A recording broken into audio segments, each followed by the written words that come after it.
Voices of reporters, flashes of cameras, the red carpet, smiles. At first glance, it looks like a story of friendship and success.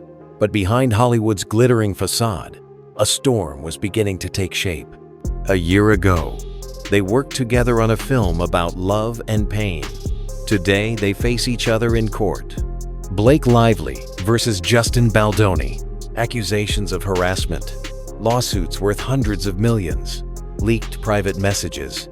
Everything Hollywood tried to keep quiet is now being dragged into the open. Who is telling the truth? Who is lying? And why has this become the most explosive conflict of the year? This isn't just a scandal. This is a story of power, betrayal, and broken ties. And we're going to break it all down. September 2024. Westwood, Los Angeles. Flashbulbs blind the eyes. The crowd roars with excitement. The red carpet, Hollywood's main artery, fills with those considered flawless. Among them, Blake Lively, in a shimmering silver gown, confident, serene, as if made for this light. At her side, Justin Baldoni, actor, director, producer, in a tuxedo, wearing a smile that seemed capable of melting the world. It was the premiere of It Ends With Us, the film destined to be the event of the year. A mature story about love and pain, based on Colleen Hoover's best-selling novel. Journalists wrote, "The chemistry between Lively and Baldoni is undeniable.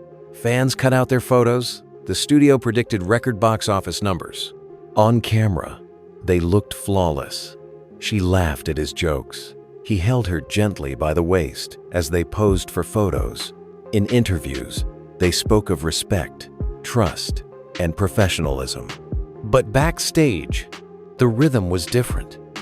No flashes, no sound bites, only silence. And in that silence, shadows were born. 3 months later, her smile on that red carpet would become a meme, pasted over TikToks under captions. This is what betrayal looks like. December 20, 2024. The date that would divide their lives into before and after. That day, Blake Lively filed a complaint with the California Civil Rights Department. In it were words that made Hollywood tremble: sexual harassment, smear campaign, pressure, and threats. The world they had built for the public collapsed in a single moment. Ahead lay courtrooms, millions of dollars in lawsuits, leaked conversations, and the question no one could answer: where does truth end and revenge begin? December 20, 2024. For most, it was an ordinary pre-Christmas day in Los Angeles. Traffic jams, holiday rush, preparations for the break. But not for Blake Lively. In a small office of her legal team, far from cameras and glossy magazines, she signed a document that would change not only her life, but the entire Hollywood news cycle for months. A complaint filed with the California Department of Civil Rights. Dozens of pages long, strictly legal in tone, free of emotion, but each word heavy with tension. The accusations were serious: sexual harassment, pressure, a deliberate campaign to destroy her reputation. Lively claimed that on the set of It Ends With Us, things happened that should never happen in an industry that prides itself on protecting women. Her lawyers stayed silent. She gave no comments. No one on her team wanted leaks before the official filing. But Hollywood has never been about silence. Within hours, the news spread. TMZ broke the story, then Variety, then The Hollywood Reporter, followed by dozens of outlets. Social media lit up. Blake Lively files harassment complaint against Justin Baldoni. There were no details yet, only one damning line. The complaint cites harassment and pressure during the filming of the movie. The internet exploded. Shocking. Baldoni always seemed like the perfect gentleman. I support Blake. If she went this far, there must be a reason. I want to know the truth, but I can't believe it's really him. In studio offices, lawyers and PR teams held emergency calls. No comment. Wait for official details. Actors, directors, Producers checked their phones. Some sent Blake private messages of support. Others reached out to Justin. For 2 days, he remained silent. No posts, no interviews. That silence only fed the frenzy. Was he preparing to fight back or crumble? The answer came on December 22. A short press statement. "I categorically deny these allegations. I am shocked and deeply disappointed. The truth will come out." Calm, measured, without theatrics. But to seasoned Hollywood crisis watchers, the subtext was clear. This wasn't defense. It was the setup for a counterattack. The new year would not be celebrated at parties, but in lawyers' offices. And by early January, Hollywood would learn a number that made heads spin. 400 million. Not just a lawsuit, a declaration of war. But on December 20, while Christmas lights twinkled in the Lively home and the children wrote letters to Santa, Blake knew this was the day that would go down in Hollywood history. The courtroom buzzed with tense whispers as Justin's lawyer rose to present his evidence. He spoke of It Ends With Us, where Baldoni was not only director but also co-star. Can art really be separated from feeling when every frame breathes sincerity? He asked. It was there that a spark was born, one no camera could conceal. Blake sat motionless, but her eyes betrayed her. Memories flooded back. Morning rehearsals with sunlight across Justin's face. Scenes where a touch lingered just a heartbeat longer than the script demanded. Her lawyer rose in rebuttal. But Blake had a family, a husband, children, the status of a Hollywood icon and role model for millions of women. This is not a romance. This is betrayal of trust. Behind them, the screen flickered with images. Blake and Ryan Reynolds, radiant on the red carpet, the picture of a perfect couple. These images clashed with behind-the-scenes footage, where she and Justin exchanged glances that seemed far too intimate. The trial became theater, where every exhibit was not paper, but a dagger to the heart. Blake remembered one night on set, when Justin whispered, "Sometimes, a film is the only way to say the truth. You're afraid to speak aloud." Back then, it felt like a metaphor. Now it sounded like a confession. The recess turned into a press conference. Reporters crowded the lobby, rushing to file their stories. People ran the headline. Blake Lively and Justin Baldoni on the stand in the court of love. Vanity Fair drew parallels with Hollywood's most notorious divorces. Daily Mail published new photos. Blake, stern-faced on set. Justin, smiling on a stroll through New York. Within minutes, social media caught fire.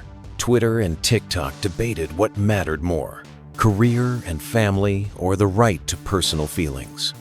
Some defended Blake, pointing to her marriage with Ryan Reynolds and her role as a model mother. Others sympathized with Justin, praising his candor and openness in interviews. The lawyers on both sides tried to hold their ground. Blake's team emphasized that her greatest values were family and career, while Justin's defense stressed the human side of relationships, emotions that cannot always be controlled. Yet the narrative was shaped not only by legal arguments, but by public reaction. The trial was turning less into a legal proceeding than into a media event, where headlines and commentary carried as much weight as court transcripts. By the middle of the hearing, the tone of the process shifted sharply. The prosecution presented excerpts from behind-the-scenes interviews where Blake mentioned a creative closeness with Justin during the filming of It Ends With Us. Words once spoken lightly now sounded like an indirect admission. The media seized on it instantly. Entertainment Tonight called it a moment of truth, while The Hollywood Reporter remarked that such details always change the course of a trial. Justin himself, taking the stand, spoke calmly. He emphasized that he respected Blake's family and never jeopardized her marriage, but he admitted, "In cinema, we live emotions as if they're real." Sometimes the audience is right when they see more than the script intended. That line became the day's headline, quoted on every news portal. Social media reaction split even further. Some users saw his statement as brave and honest, while others dismissed it as a veiled confirmation of an affair. Ryan Reynolds' name became one of Twitter's most discussed topics, as fans speculated whether he would appear in court or choose to remain silent. The trial looked less and less like a legal case and more like a public drama where every word became a headline. The judge was forced to remind the court, "We are here to consider facts, not emotions." But by then, the boundary between the private and the public had already blurred. The courtroom froze when a live broadcast from Los Angeles appeared on the screen. Ryan Reynolds, who until then had remained silent, gave a brief press statement. "My family is what matters most to me. Everything happening around us, I see not as a spectacle, but as a personal trial." His words spread instantly across the media. CNN called it the most mature comment of the entire trial, while Variety wrote, "Reynolds maintains dignity as the scandal spirals." Inside the courtroom, the impact was tangible. Hearing her husband's voice, Blake allowed herself a visible emotion. For the first time, her eyes filled with tears. Justin, by contrast, sat expressionless, as if realizing that standing against such moral authority would be impossible. The attorneys reacted immediately. Blake's representative used Ryan's speech as proof that family remained her highest priority. Justin's team countered, insisting that emotional closeness on a film set could not be considered a legal violation. But the spotlight had shifted. The trial was no longer about two people, but about three names: Blake, Justin, and Ryan. On social media, Reynolds' intervention became a turning point. The hashtag Team Ryan surged into Twitter's worldwide trends, while TikTok users flooded the platform with videos of support. Analysts noted, now the judge's task of separating fact from emotion had become nearly impossible, since a man with an unshakable reputation had stepped into the narrative. And though the legal proceedings continued, everyone understood the true verdict was already forming in the court of public opinion. When Blake took the stand, the silence in the room was broken only by the clicks of cameras. The atmosphere resembled a film premiere more than a trial. Every gesture, every glance was captured by dozens of lenses. The prosecutor began evenly but with surgical precision. "Miss Lively, describe how your relationship with Mr. Sand Baldoni developed during the filming of It Ends With Us." Blake confidently spoke of the work, the demanding schedule, the necessity of trust between actors. But with each new question, the pressure grew heavier. "Did that trust not become something more?" the prosecutor pressed, looking at his notes. "Here are your own words from an Entertainment Weekly interview. Justin and I felt we understood each other without words. What exactly did you mean by that?" Blake paused, looked at the jury, and said, "That was said in the context of acting on set. That is how this profession works." But the press spun it instantly into headlines. Page 6. Blake Lively admits special closeness with Baldoni. Journalists dissected every word. Memes flooded Twitter. TikTok clips slowed down her pauses, hinting at hidden emotions. Her defense tried to soften the blow, reminding the court that on-screen chemistry does not equal romance. They cited other iconic duos where movie magic never left the set. But the prosecutor was relentless. "You insist your family has always come first. Then how do you explain the numerous rumors supported by paparazzi photos showing you and Mr. Baldoni behaving too intimately?" He projected images onto the screen. Laughter behind the scenes, heads bent close together, eyes locked a beat too long. The room erupted in noise until the judge demanded order. Maintaining her composure, Blake replied, "I am an actress, and sometimes the atmosphere of a scene lingers after the camera stops. But that proves nothing beyond the fact that we were doing our jobs." Her words were firm, yet the public was divided. Some believed her, others heard an indirect confession. By the end of the cross-examination, the press agreed on one point. This was the week's climax. The New York Times noted, every answer sounded like both defense and accusation. Variety called it the moment of truth, when private life and profession became indistinguishable. The next day, Justin Baldoni took the stand. The tension was palpable. After Blake's emotional testimony, everyone expected his words to be decisive. He walked calmly in a dark suit, restrained yet focused, and sat across from the prosecutor.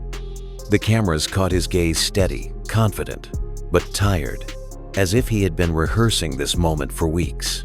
The first questions were routine, about the filming schedule of It Ends With Us, his dual role as director and actor, how closely he worked with Blake. "We spent a lot of time together, as is normal on set," Justin said. "Our relationship was built on trust and professionalism." But the prosecutor pressed further, pulling out transcripts of past interviews where Baldoni had said, "I fall in love with the stories I film." "In the stories or in the heroine?" The prosecutor shot back, staring him down. A heavy pause fell. Justin inhaled and replied, "I respect Blake as a colleague and as a person. But the emotions you see on screen are part of our job.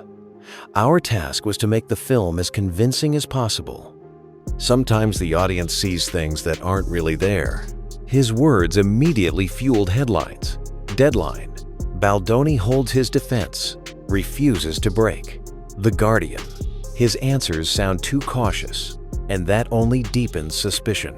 The prosecutor moved to specifics, displaying chat messages where Justin told crew members that the atmosphere with Blake was special. "What did you mean by special?" he demanded. Justin paused, then replied, "I meant that the on-screen chemistry was strong. It helped us tell the story truthfully.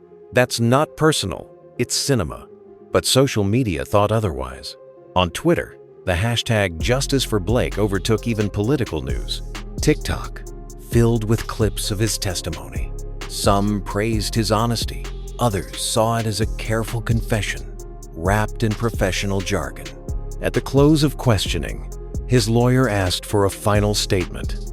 Justin said, "I never intended to break anyone's family. Yes, I believe in the power of art. I believe stories can feel real to the audience, but that doesn't mean they were real for us." This was made. The room fell silent. The press split in their verdicts.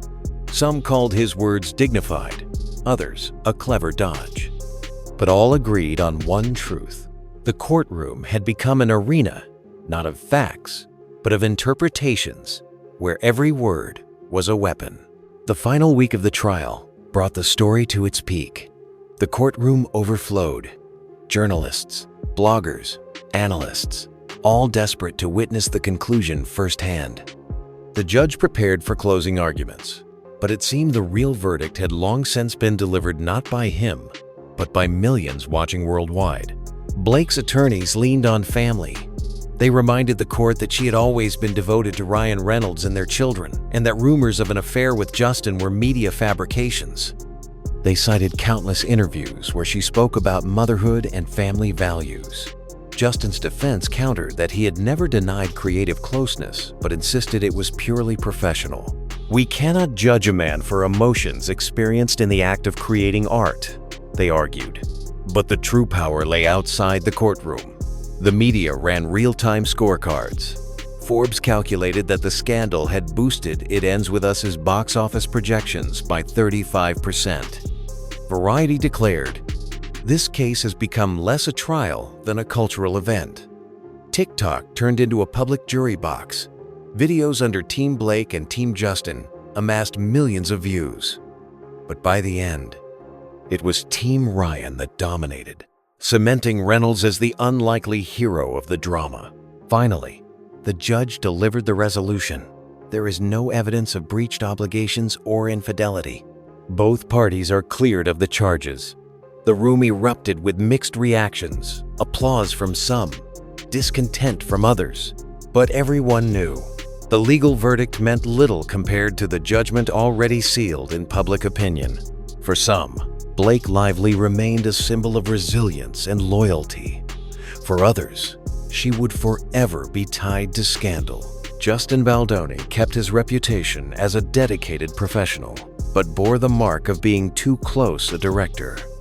And Ryan Reynolds, without lifting a finger beyond his brief statement, emerged as the moral victor. Thus, the trial ended not just a legal battle, but a cultural one. Hollywood had once again proven that here, reality and cinema intertwine so deeply that audiences can no longer tell where performance ends and life begins. When the cameras shut off and the judge left the chamber, the story didn't end. It only shifted to a new stage. Within hours, headlines read like wartime dispatches. The New York Times, Blake and Justin acquitted, but Hollywood delivers its own verdict, BBC. A trial that became a mirror of the industry. Variety. The trial ends, but the drama continues. Blake Lively returned home to her family. Paparazzi staked out her New York townhouse, capturing every move. She held her children's hands. Ryan walked beside her. The image instantly became a symbol of a new chapter. To millions, Blake remained a star, but more importantly, a mother who chose her family. Justin Baldoni pressed on with his projects. His interviews echoed with a new refrain: "I believe in the power of stories, even when they hurt." His name was no longer tied solely to films, but also to the delicate line between art and reality. And Ryan Reynolds ironically emerged as the story's central figure. With a single short statement, he turned scandal into a lesson in dignity. On social media, he was dubbed the man who won with silence. But the real legacy of the trial wasn't the verdict or the headlines. It was the revelation that Hollywood isn't governed by the laws of justice, but by the laws of perception. Here, any role can be taken as confession, any word as evidence, any look as a verdict. And when the lights of the courtroom faded, what remained was silence, in which everyone was left to decide for themselves. Was this a story of love or betrayal?